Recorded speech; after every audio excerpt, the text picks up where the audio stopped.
Ok, muchachos, vamos a estar hablando hoy acerca de los profetas mayores. Vimos en la clase pasada una introducción de lo que son los libros proféticos y también vimos que se dividen en dos partes, los libros de los profetas mayores y los profetas menores. Dentro de los profetas mayores vemos a Isaías, quien actuó entre los años 740 a.C. al año 690. El significado de Isaías, cierto, de su nombre, es el Señor salva. Y el mensaje de Isaías está determinado por su visión de la soberanía y la santidad de Dios. Revela el mensaje del juicio de Dios a las naciones, inclusive a Judá, pero también resalta la consolación, restauración, liberación y redención de Judá. Anuncia la venida de Cristo, ¿cierto? En el capítulo 53, y no solo su venida, sino su muerte, su resurrección.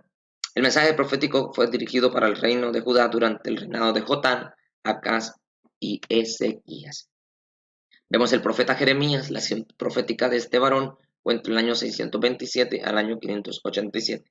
El significado del nombre Jeremías en hebreo es el Señor es exaltado.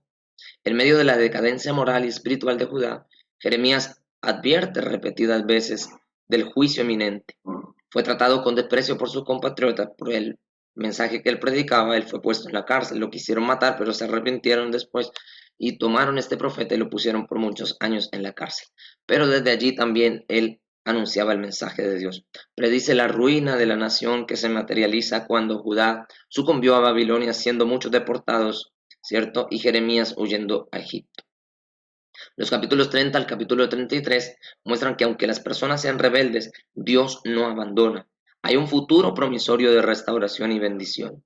Las profecías de Jeremías fueron dirigidas para Judá en la época del rey Josías y de los últimos reyes, hijos de Josías, Joaquín y Sedequías. Vemos el libro de Lamentaciones, también de Jeremías, libro profético, pero escrito en forma poética. Expresa la agonía personal del profeta y la tragedia colectiva como la humillación de la ciudadanía de Jerusalén, escrito a causa de la destrucción de Jerusalén. Hay palabras de consuelo y aliento porque Dios no los abandonó.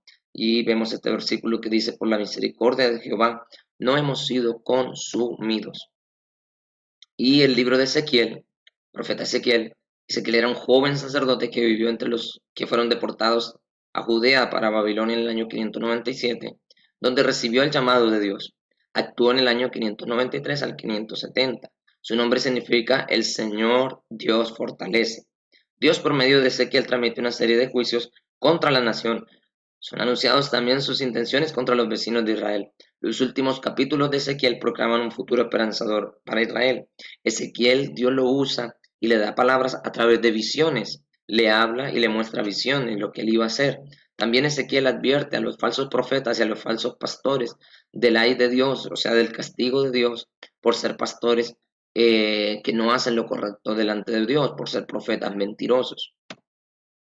Y vemos por último el libro del profeta Daniel. Daniel era un joven hebreo, cierto, israelita, que fue llevado también cautivo a Babilonia, pero él era una persona sabia, inteligente, era un joven preparado junto con sus tres compañeros, y ellos son llevados a Babilonia y Dios toma la vida de Daniel, y él está profetizando desde el año 605 al año 530. El nombre de Daniel significa el Señor es mi juez, o justicia de Dios. De una forma general, la trama de este libro acontece en el cautiverio en Babilonia. Enfatiza la soberanía de Dios y la importancia de la fidelidad a Dios. Aunque estos jóvenes estaban cautivos sirviendo en el palacio, gozaron de la presencia de Dios, del respaldo de Dios, porque ellos determinaron en su corazón no contaminarse con el pecado, con la fiesta, con el vino, con las mujeres, con todo lo que tenía el rey para ellos. Ellos decidieron guardarse para Dios. Y eso les trajo grandes bendiciones porque Daniel pasó a ser gobernador y estos tres jóvenes pasaron a ser hombres encargados de los negocios de todas las provincias. Dios les dio tanta gracia.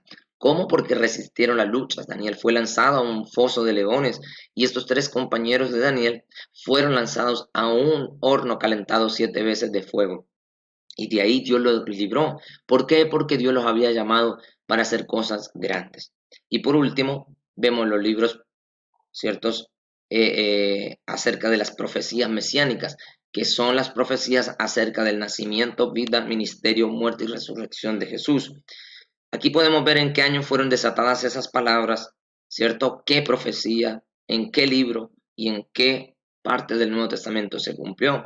Ahí podemos ver, por ejemplo, que Isaías profetizó en el año 742 que nacería de una virgen y se cumplió en Mateo 1:18. Podemos ver en el 721 a.C. Que Miqueas, el profeta Miqueas, anunció que sería nacido de en la ciudad de Belén. Se cumplió en Mateo 2:1. Y así, muchachos, podemos ver muchas más. Hay otras que no están aquí, que son, por ejemplo, que sería vendido por 30 piezas de plata. Entonces, mire qué importantes son los libros proféticos, los profetas de Dios, porque ustedes pueden comprobar en esta tabla que lo que Dios habla, Dios lo cumple. Pueden pasar siglos, pueden pasar años, semanas, meses, pero cuando Él determina cumplir, Él lo cumple. Él no es hombre para mentir, ni hijo de hombre para repetir. Lo que Él dijo, Él lo hará. Y lo que Él declaró, lo ejecutará.